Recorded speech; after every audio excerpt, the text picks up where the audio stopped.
So you've watched countless "how much YouTube paid me" videos. Yes, I did. Curiosity got the better of you. And now you are wondering how much money those big name channels in your subscription feed actually make.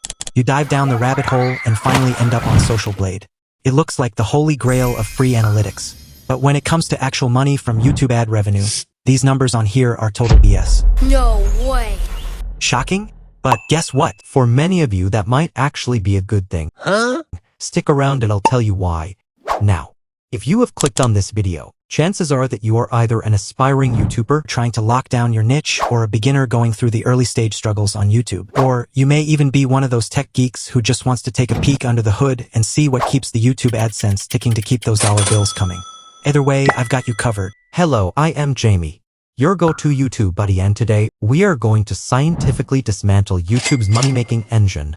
Before we dive into the deep end, let us clear the smoke around the one thing that confuses majority of beginners. CPM versus RPM.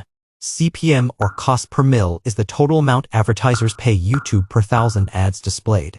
And here comes the kicker. Oh man.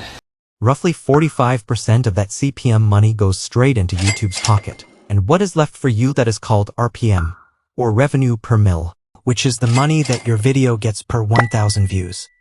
And this is the number that actually matters to you. So, moving forward, we are not wasting time over CPM. We are dialed in only on RPM, the real number that determines your paycheck. Now on to the main topic when it comes to RPM. Obviously, it depends on your niche. This is common sense. But that is just the tip of the iceberg. There is actually a long list of factors that determine your YouTube RPM. Figures. However, today we are going to focus only on the biggest needle movers among them and how to tweak them to maximize your ad revenue. Let us start with the heavyweight, your YouTube niche. This one factor alone can swing your RPM from pennies to dollars. So if you're in niches like finance, real estate, business, or marketing, then congrats, you're sitting on a gold mine. Advertisers in these spaces are willing to pay top dollar because their audiences are ready to buy. Now, if you're in something like education, home improvement, or automotive reviews, the RPM is still decent. Not top tier, but you're in a good lane. But if your content's just straight up pure entertainment like funny fails, guinea pigs doing parkour, or random vlogging, expect lower RPM. It doesn't mean you can't grow, it just means you're playing a volume game, not a premium game. So if you have the flexibility, choose your niche wisely and plant yourself where the big spenders play. Alright, coming in hot next is video length, or as I like to call it, your ad real estate. Longer videos means more money, period. Why? Because once your video crosses that magic 8-minute mark, YouTube unlocks something beautiful, the mid-roll ads. These aren't just little bonus ads, they're primetime moneymakers. While ads like pre-rolls, the ones at the beginning, are cool, it's the mid-rolls that really move the RPM needle. And more ad slots means more chances to earn. Now, if your video is under 8 minutes, you're leaving money on the table because you get one shot, maybe a pre-roll, and that's it. So if you've got value to share, stretch it out intelligently and hit that 8-minute sweet spot without wasting time or stuffing filler. But remember, don't abuse it. I see creators cramming 5 mid-rolls into a 10-minute video like it's a Black Friday sale. That's how you kill watch time, because then people bounce, your retention tanks, and the algorithm pulls the plug. Balance is key. Place ads where they feel natural, like a scene change or topic shift. Respect your viewers' attention. They're here for value, not a commercial break every 90 seconds. Here's a pro tip. For longer videos, like the ones which are 10 minutes or more, 2 to 3 mid-roll ads, spaced out smartly, is the golden zone. You earn well and keep your audience happy.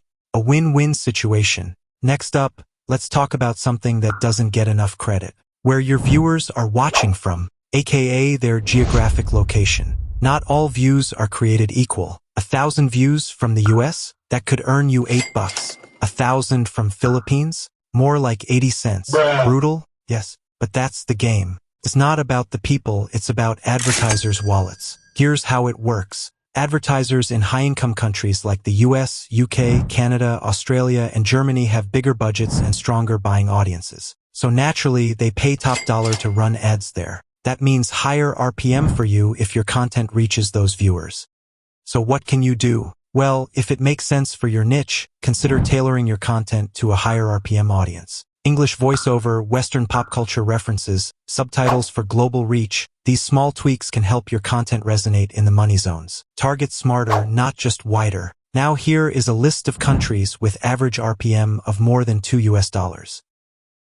Now let's talk about who's watching your videos. Your audience demographics, age, gender, interests. This trifecta defines your viewer profile, and advertisers care. Let's start with age. 25 to 54 years old is the sweet spot. College grads, working professionals, parents, these are the folks with money to spend, and advertisers drool over them. But if your channel is full of teenagers or students, you're likely looking lower RPMs. And if it's mostly kids, then unless you're in the toys or educational niche, your CPM's gonna be chillin' at the bottom of the pool. Now let's talk gender and interests. Some brands pay a premium to reach female audiences, especially in niches like beauty, fashion, or lifestyle. Others go hard on male-skewed content like videos on tech, finance, crypto. The more specific your audience's interests, the more intent they bring, and that is what drives ad dollars. Because remember, advertisers want buyers, not just browsers. Bottom line, know your audience and attract the ones who move the market. Next on the RPM ladder, channel authority and subscribers. YouTube trusts authority. If you're a brand new channel starting from scratch, YouTube is not about to hand you premium ads straight out the gate. It's kind of like your credit score. Trust is earned over time. But once you've got a consistent upload record, a growing subscriber base, solid community interaction, and a clean monetization history, now you're building channel credibility. And that's when the doors to better RPM start swinging open. Because advertisers want safe, proven, and respected creators. The bigger your channel becomes, and the more trust you build with both YouTube and your viewers, the more you earn per view. Build authority, be consistent, and grow your tribe. That's how you level up your RPM, brick by brick. Now that you've built some channel authority, it's time to focus on watch time, audience retention, and engagement. This right here is the gold mine. Watch time is the fuel, retention is the fire, and engagement, that's the nitro boost. When viewers stick around and actually watch your video till the end, that's a massive green flag to YouTube. The longer they watch, the more ads YouTube can show, meaning higher RPMs. But if your viewers bounce in the first 10 or 20 seconds, that's bad news. YouTube clocks that too, and quietly buries your video in the shadows. And then there's engagement, comments, shares, likes, and even subscriptions. All of that signals trust. Trust tells YouTube that this video is worth showing to a bigger audience, which in turn means higher RPM. So your job? Make strong hooks, deliver nonstop value, and ask for that engagement like your RPM depends on it, because it kind of does. And speaking of engagement, if you're still watching right now, first of all, you're a legend. Secondly, do me a solid. Drop a like, leave a comment, and hit that subscribe button.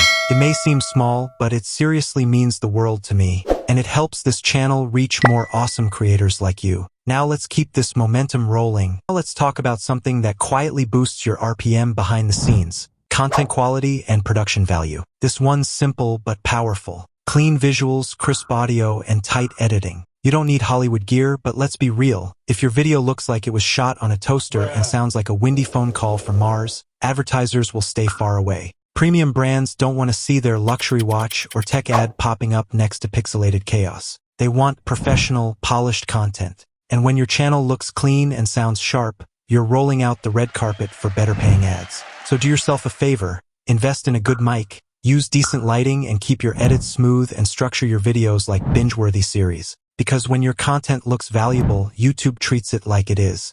Alright, next up is the language of your video. Look, English isn't just a language anymore. On YouTube, it's an ad magnet, because the biggest ad budgets in the world are aimed at English-speaking audiences, especially in the US, UK, Canada, and Australia. If your content is in English or even just has English subtitles, you're tapping into those premium RPM zones. Now, don't get me wrong, regional languages absolutely can work, especially if they're tied to wealthy markets like German in Germany or Japanese in Japan. But generally, vernacular content in low ad spend regions brings in lower RPM. So if your main audience speaks another language, film in that, but add English subtitles. That way, you keep the engagement high while still opening doors to higher-paying international advertisers. Now here's a sneaky little factor that affects RPM, the device your audience is watching on. Guess what? Not all screens pay the same. If someone's watching your video on a smart TV or desktop, you're in luck because those platforms often show longer, higher-quality ads, and advertisers pay more for that kind of screen time. Now compare that to mobile phone, which is still the king when it comes to view count, but the RPM not so royal. Smaller screens mean shorter ads, less attention span, and lower payouts. Pro tip: if you know you're getting lots of big screen viewers, maybe you're crushing it on YouTube TV. So optimize your visuals, CTAs, and pacing for that premium couch viewer experience. Because desktop and TV audience means higher RPM. Before we dive into the remaining RPM factors, let's drag Social Blade back into the spotlight. Here's the deal. Social Blade doesn't factor in video length, niche, audience type, or literally anything that actually affects ad revenue. Instead, it slaps on a generic RPM range of 25 cents to $4 for literally every video out there on YouTube, including YouTube Shorts. And that's why these numbers are total BS. Because more than 70% of creators on YouTube earn more than what Social Blade shows for their channels. Now let's talk about something every creator is juggling these days: the video format, long form versus shorts. And this one's kinda obvious. Shorts might explode in views, but the RPM is straight up tragic. Why? Because shorts have limited ad inventory. They don't run ads before or after each clip like long form does. Instead, YouTube tosses all shorts revenue into a shared ad pool, which averages out to a miserable 5 to 30 cents per 1,000 views. At this point, some creators will tell you, use shorts as a trailer for your long form content. Cool idea, but only if you're doing it on two separate channels. Unless you are already a well-established creator on YouTube. Why? Because YouTube still hasn't figured this mess out. Posting both shorts and long-form content on the same channel can confuse the algorithm and potentially kill your channel's momentum. Why does that happen? Well, that's a long story, maybe for another video. By the way, please donate to this fundraiser if you can. Coming in next is seasonality. Just like fashion trends or stock markets, YouTube RPM goes through seasons. And not all months are created equal. Let's talk Q4, October to December. This is RPM heaven. Black Friday, Cyber Monday, Christmas, New Year. Advertisers go full beast mode during this. Your RPM in November might be double or triple what you'd earn in March for the same exact video. But then comes Q1, January to March. The drought, budgets reset, advertiser spending slows, and RPM nosedives. So if your revenue crashes in January, oh no! What? Don't panic. It's not your content, it's just seasonal economics. Pro move: plan your content like a sniper. Stack your best uploads for the high CPM seasons, and ride those waves like a monetization pro. Now, even though these are the major RPM levers, if you want to actually get views to make your RPM really matter, you need to understand how the YouTube algorithm works. Click on this video to find out how.